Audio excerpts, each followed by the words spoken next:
Daily markup for Euro USD for Monday, the 7th of August 2023.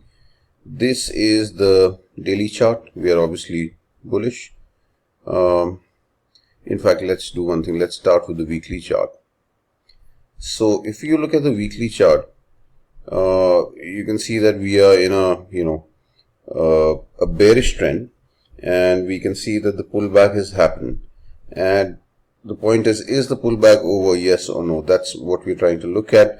We have now, we are in a region where we've this was like a very strong zone from where we've had a reaction, and thereafter we've had, break of this, and maybe this is like a liquidity grab or could be anything, but we have pulled back to a sizable area as far as the weekly is concerned. If we were to just look at this leg, we can see that we are already in the discount.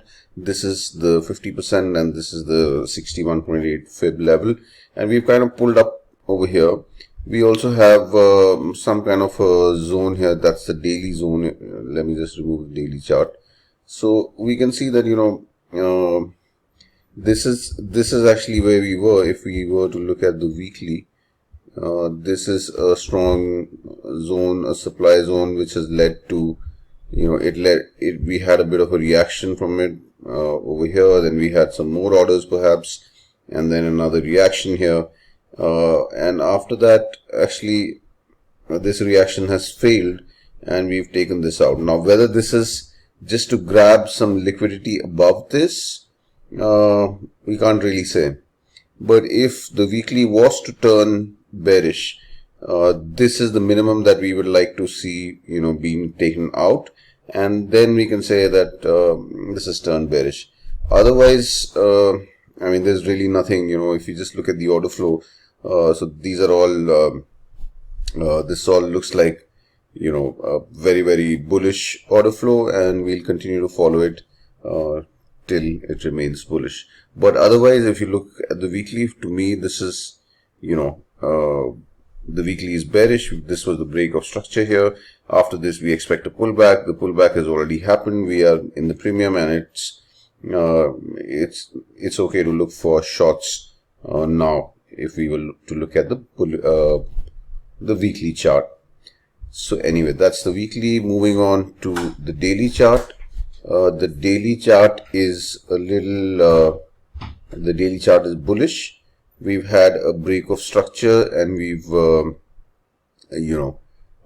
quite a bullish momentum over here, after which we didn't quite mitigate this daily supply zone on top here, but we've had a pullback, and we've pulled back quite sharply.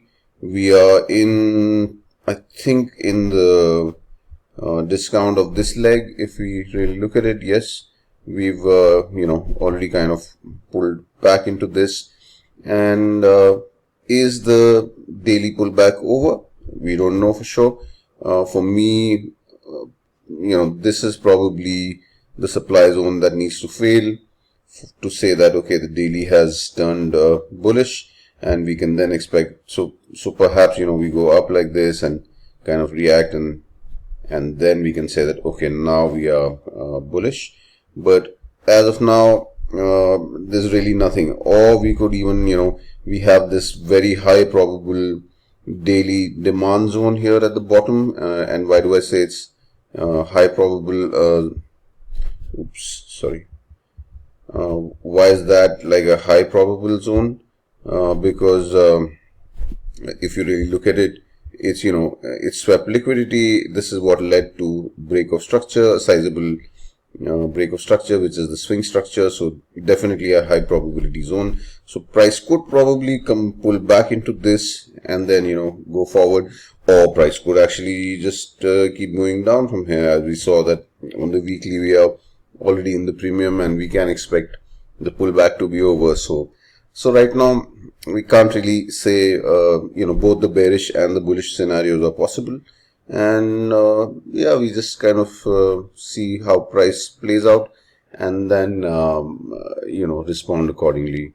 So yeah, this is as far as the daily is concerned. I am not very sure where price is likely to go today or this week, but I definitely look at this demand zone as a very high probable zone. We could probably even, pull up into this supply zone and then come down. But again, how many orders are really left in this wick? That remains to be seen. Because this is already, this has kind of maybe liquidated all these orders that would have been in this area. All the liquidity grab has already happened. So I'm not sure. So if price kind of comes here, will it really reverse from here and come down into this demand zone? I don't know.